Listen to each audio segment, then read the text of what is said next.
Goeiedag almal, ek is Mani van Bloemfontein. Dit is vandag Dinsdag, die 7de Julie 2026. Ons doen die nuus in kollig en ons hoofopskrif vir vandag sê: Weskoppies Hospitaal het uiteindelik 'n bed vir Louis Liebenberg.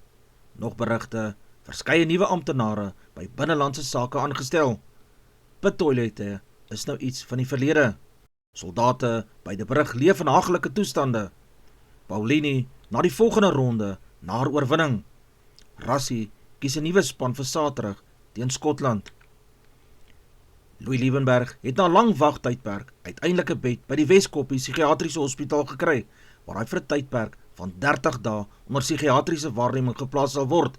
Die waarneming is nie 'n skuldigbevinding of 'n verklaring dat hy geestelik siek is nie, maar 'n standaard regsproses om vas te stel of hy die aard van die hofverrigtinge verstaan en in staat is om behoorlik aan sy eie verdediging deel te kan neem. Die hof het verlede jaar evaluasie gelas nadat Liebenberg se optrede tydens sy borgverrigtinge kommer gewek het. Hy het homself verteenwoordig en gereeld met die landdros, aanklaers en korrektiewe dienste gebots, waar die hof laat besluit het dat 'n onafhanklike psigiatriese evaluasie vir hom nodig was, hoewel as distriksgeneesheer aanvanklik geen duidelike tekens van ontoerekeningsvatbaarheid bevind het nie, het die landdros steeds die waarneming beveel om alle twyfel uit die weg te ruim.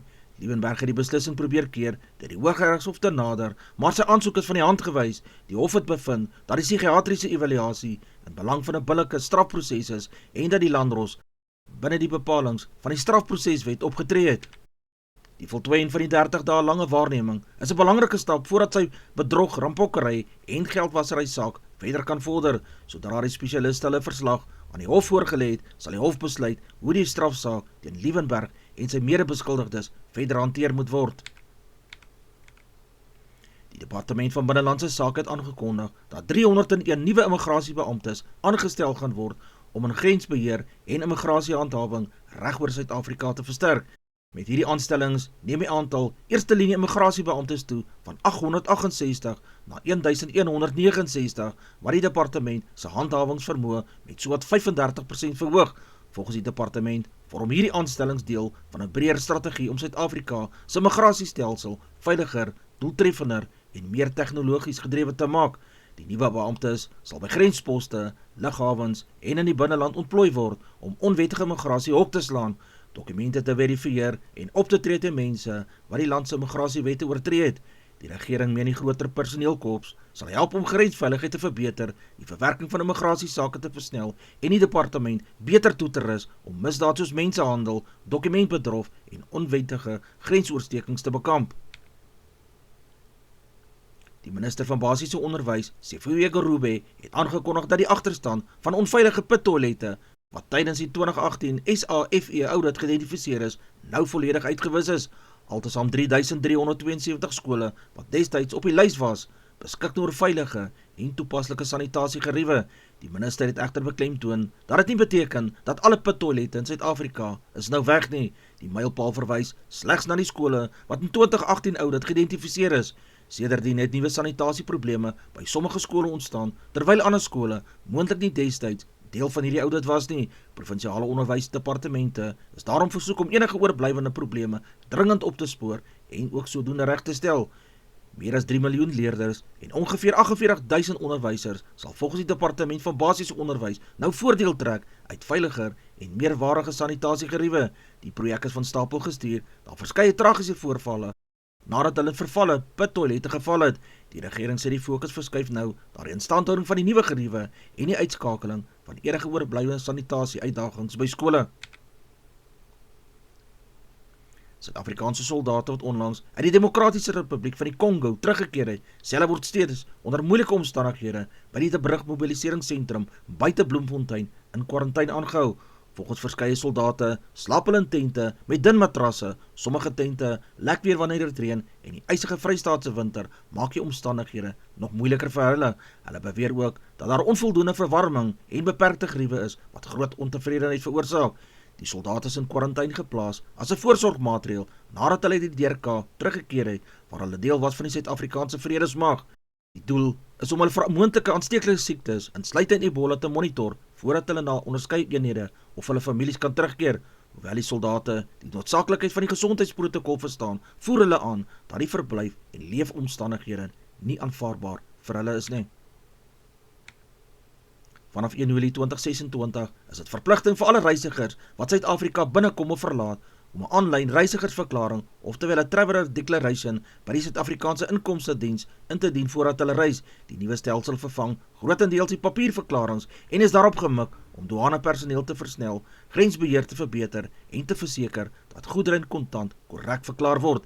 Hierdie reël geld vir Suid-Afrikaanse burgers, permanente inwoners en buitelandse besoekers wat per vliegtuig, per pad, see of trein reis. Die verklaring moet binne 24 uur voor vertrek ingedien word en sluit besonderhede soos jou paspoort of reisdokument, reisplan, kontakbesonderhede en enige goedere, valuta of ander items wat by die douane verklaar moet word. Ouers of voogte mag die verklaring namens minderjarige kinders voltooi. Nadat die verklaring ingedien is, ontvang reisigers elektroniese bevestiging met verdere instruksies wat by die grenspos of lughawe gevolg moet word. Indien iemand nie die verklaring indien of vals inligting verskaf nie, kan dit lei tot vertragings, boetes, beslaglegging op goedere of ander stappe en gevolge die douanewetgewing. Die Chinese motorvervaardiger Chery het sy nuwe vervaardigingsaanleg in Rosslyn, Pretoria amptelik bekendgestel en sê die fabriek vorm deel van sy kern langtermynbelegging in Suid-Afrika. Die maatskappy beoog om die aanleg geleidelik uit te brei tot 'n moderne vervaardigingssentrum wat voertuie vir die plaaslike mark en uitvoermarkte in Afrika sal bou.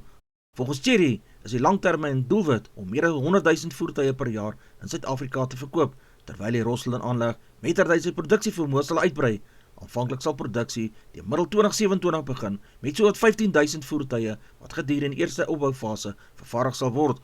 Op 'n enkele skof sal die aanleg uiteindelik ongeveer 50,000 voertuie per jaar kan bou met verdere uitbreiding moontlik na mate die vraag sal toeneem. Chery het ook bevestig dat hy al 692 bestaande werknemers van die voormalige Nissan aanleg behou en beoog om ongeveer 3,000 direkte en indirekte werksgeleenthede te skep. Die maatskappy wil plaaslike verskaffers gebruik, die persentasie, plaaslike vervaardigde komponente verhoog en Suid-Afrika as sy strategiese vervaardigings- en uitvoersentrum in Afrika ontwikkel. Skotland se hoofafrigter, Gregor Townsend, het aangedui dat hy verwag dat sy sterloskakel, Finn Russell, beskikbaar sal wees vir Saterdag se belangrike toets teen die Springbokke in Pretoria. Nadat hy die openingswedstryd teen Argentinië weens 'n kuitbesering misgeloop het, Russell het goed op rehabilitasie gereageer en Townsend is optimisties dat hy weer die nommer 10 trui sal aantrek. Russell word as een van die wêreld se gevaarlikste loskakels beskou. Sy vermoë om die spel te beheer, ruimtes raak te sien en aanvallende geleenthede skep, maak hom 'n sleutelspeler in Skotland se aanslag. Townsend glo sy ervaring en kreatiwiteit sal van groot waarde wees teen die verdedigende wêreldkampioene.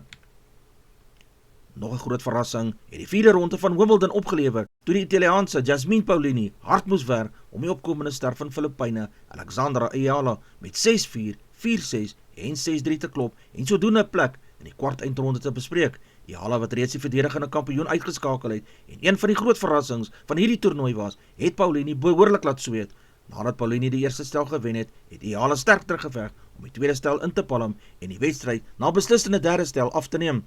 Paolini se ervaring het egter op die kritieke oomblikke deurslag gegee en sy die wedstryd na 2 ure en 22 minute in haar guns beklink. Hoewel Ayala se droomloopie tot einde gekom het, het sy wêreldwyd lof ontvang vir haar indrukwekkende poging om die grasbane van Wimbledon. Paolini sal nou in die kwart eindronde teen Marta Kostyuk te staan kom in haar soeke na plek in die half eindronde. Charles Leclerc van Ferrari het Sondag uitstekende oorwinning in die Britse Grand Prix op die beroemde Silverstone renbaan in Engeland behaal. Dit was Leclerc sy eerste oorwinning van 2026 Formule 1 seisoen en 'n baie belangrike een vir Ferrari, wat daarmee sy 250ste Grand Prix oorwinning in Formule 1 gevier het. Leclerc het van die begin af kalm in berekening gejaag. Hy het sy bande goed bestuur en min foute gemaak en die druk van sy teenstanders deur die hele wedren goed hanteer. Die ren was vol spanning met verskeie voorvalle en veiligheidsmotorperiodes wat die uitslag kon verander het. George Russell van Mercedes het tweede geëindig nadat hy derentyd sterk gejaag het en Leclerc onder druk probeer plaas het. Lewis Hamilton het 'n goeie wedren vir Ferrari beleef en derde plek ingeneem. Die podium was dus 'n groot sukses vir Ferrari met 2 van die bestuurders onder die eerste 3. Die jong Mercedes renjaer Kimi Antonelli het ongelukkig nie sy sterk begin kon benut nie. 'n Tegniese probleem met sy motor het sy kans op 'n goeie uitslag beëindig. Max Verstappen se wedren het ook teleurstellend geëindig nadat hy laat in die ren moes onttrek het. Die wedren is uiteindelik agter die veiligheidsmotor voltooi nadat daar laat in die ren 'n ongeluk was. Dit beteken dat Leclerc sy voorsprong veilig kon behou en die geruite vlag eerste kon gesien het. Hierdie oorwinning gee Leclerc en Ferrari nuwe selfvertroue vir die res van die seisoen. Dit wys ook dat Ferrari weer gereeld in die oorwinnings kan meeding en dat die stryd om die wêreldkampioenskap nog lank nie verby is nie. Die Springbok afrigter Rassie Erasmus het sy span vir Saterdag se toets teen Skotland nasionale span aangekondig en weer gewys dat hy besig is om diepte van Suid-Afrikaanse rugby uit te bou. Hy het verskeie veranderinge aan die beginspan gemaak en nuwe spelerskombinasies gekies om meer wedstrydervaring aan sy groep te gee. Erasmus het verduidelik dat dit nie net gaan oor een toets nie, maar ook oor die voorbereiding vir die toekoms. Hy wil seker maak dat die Springbokke genoeg spelers het wat op internasionale vlak kan presteer wanneer daar baserings is of groot toernooie voorlê. Daarom kry verskeie spelers nou die geleentheid om hulle self in die groen en goud te kan bewys. Een van die opvallendste nuwe kombinasies is die skakelpaar van Ambrose Papier en Handré Pollard. Terwyl Pollard met sy ervaring die spel sal beheer, agterspeel Apeleli Fassie op heel agter met Ewald van der Merwe en Kayden Moody op die vleuels. In die middelveld vorm Jesse Kriel en Damian Willemse 'n nuwe senterkombinasie. Terwyl Kobus Wiese en Roan Orkee die slotkombinasie sal vorm, Pieter Stef de Tooy sal die span aanvoer en weer 'n belangrike rol speel met sy ervaring en sy leierskap. Saterdag se toets teen Skotland beloof om 'n goeie aanduiding te wees van hoe vinnig die nuwe kombinasies kan saamwerk. Die Springbok ondersteuners sal met groot belangstelling dophou of die veranderde span dieselfde hoë standaarde kan handhaaf en nog 'n oorwinning vir Suid-Afrika kan behaal. Spanje het Portugal met 1-0 geklop in die 2026 FIFA Wêreldbeker se laaste 16 en sodoende 'n plek in die kwart eindronde bespreek. Die enigste doel van die wedstryd het Spanje na oorwinning gelei terwyl Portugal en hulle kaptein Cristiano Ronaldo uit die toernooi geskakel is. Ronaldo het na die wedstryd bevestig dat dit sy laaste Wêreldbeker toernooi was. Spanje speel nou in die kwart eindronde teen België nadat België die VSA ook verslaan het. Gister se Kruiwenweek onder 18 uitslae lyk as volg. Westelike provinsie het 42 punte aangeteken teen Oostelike provinsie se 25. Die Haai het 36 opgestapel teen die SWD se 19 punte. Die Vrystaat het 66 aangeteken teen Limpopo Bloubulle se 41. Boland het 39 gekry teen die Luiperds se 20 punte. Advertensie van Netwerk 24 teken in en kry verskeie tydskrifte en koerante. Advertensie van Bloemkeel vir jou. Jy kan vir Dian of Susan by 082-390-3339 kontak. Hulle sê jy voertuig se registrasie namens jou waardig. Ons weerberig vir die streek lyk so: Messina 1224, Polokwane 621, Lephalale 925, Mbombela 825, Mahikeng 821, Pretoria 822, Johannesburg 920, Ermelo 421, Galagari 1224, Gaborone 1022, Richards Bay 1229, Pietermaritzburg 1128, Durban 1327, Port St Johns 1333, Pongola 1027, Maputo 1526, Bethlehem 419, Bloemfontein 620, Allewal Noord 720, Welkom 720, Vryburg 823, Kimberley 923, Appington 1225, Prieska 1224, Springbok 1026, Karasburg 1427, Keetmanshoop 1426, Mariental 1226, Alexanderbaai 1124, Brandvlei 1225,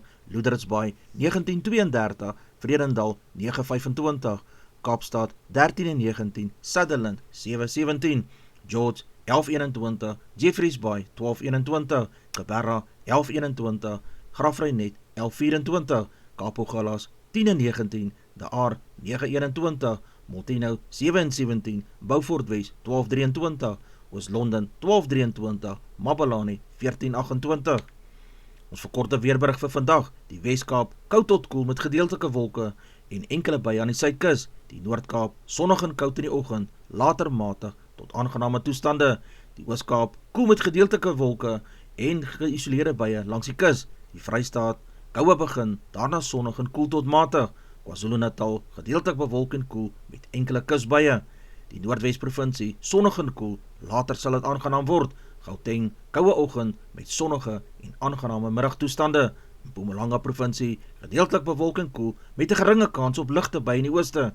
Limpopo sonnig tot gedeeltelik bewolk en aangenaam. Die landbouvooruitsig oorwegend gunstige wintertoestande landwyd, maar vroeë oggendryp kan in die binneland voorkom. Die markaanwysers vir die dag lyk so: die rand verhandel teen R16.23 teenoor die Amerikaanse dollar. 'n pond kos R21.65. Die euro verhandel teen R18,53. Die Australiese dollar kos R11,25. 'n yen kos 10 sent. Platinum se prys is $1,645. Palladium kos $1,284. Die prys van goud per fyn ons is $4,153. Die prys van silwer is $62,23. Die prys van Brent olie per vat is $72,18. Gedagte vir die dag: geen mens hoef die lewe alleen aan te pak nie. Wanneer ons saamwerk, deel ons die laste, vermenigvuldig ons die vreugdes en bereik ons meer as wat ons ooit alleen sou kon doen. Samewerking vra respek, geduld en 'n gewilligheid om na aan mekaar te luister. Dis al vir vandag. Onthou om te like, deel met jou vriende en jou vriendinne en onthou te subscribe op my kanaal. 'n aangename dag word vir almal toegewens.